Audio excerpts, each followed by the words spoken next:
Steve Gamache with another Chef Knives to Go quick look product review, and this time we're looking at the Shiro Kamo Kudauchi Aogami Super Gyuto 240mm knife. This line of knives has a core steel of Aogami or Blue Paper Super reactive carbon steel.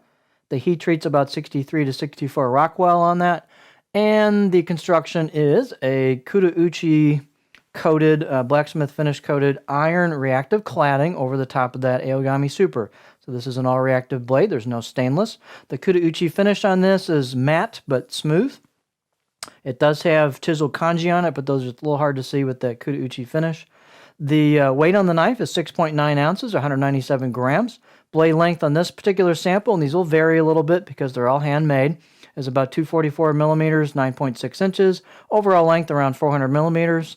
The spine thickness on this is about 3.2 above the heel, chin area back here, and then it thins out rather quickly about right into here, 2-ish, maybe a little bit over 2, and then holds that pretty much till you hit the taper at the grind on the tip. It gets pretty thin at the tip, actually.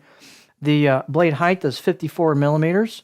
This knife is just kind of a little bit thicker overall proportionally than the 210 version. The 210 is almost as tall as this one, but this one is just slightly thicker overall and a little heftier than the 210 version.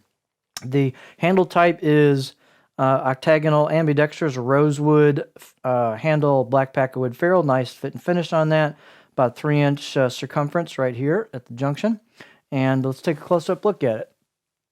These knives do come with a lacquer finish over the reactive parts of the blade down here, and that frequently will come over onto the edge steel as well. So out of the box sharpness wasn't too impressive on these, so I would recommend giving them a quick sharpening to get that lacquer off of there and kind of put your own edge on. They'll get real sharp real fast with the core steel they have on there. They sharpen up very, very nicely.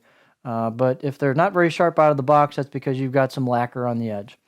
The fit and finish is very good on the blades. The blade roads are ground really nice on these, and they've got good relief on the choil, emulto, or neck area and the spine. So comfort-wise, they're just ready to rock and roll right out of the box.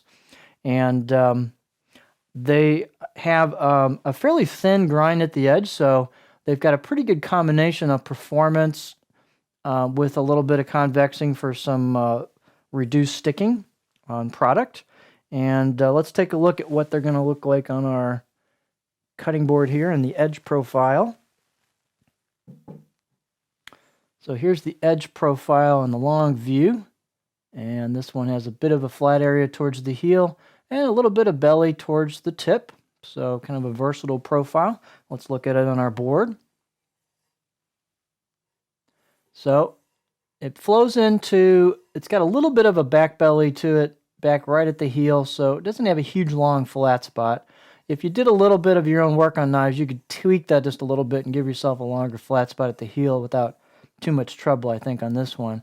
And it's got a fairly generous belly towards the tip, so you can get fairly high on this. I'm not really digging in the board yet, and I'm pretty high on that. So it's got a nice flow into that heel area for this particular knife. Once again, there's your profile. Not a real long flat spot on this. That's not the style of it. Balance point on this knife is right about there. So for me, just a touch in front of the pinch grip, which lends a little bit of heft to the blade. And just a well-crafted Kudauchi all-reactive Gyuto. So there you have another nice offering from Shiro Kamo. This is the Kudauchi Aogami Super Gyuto 240mm knife.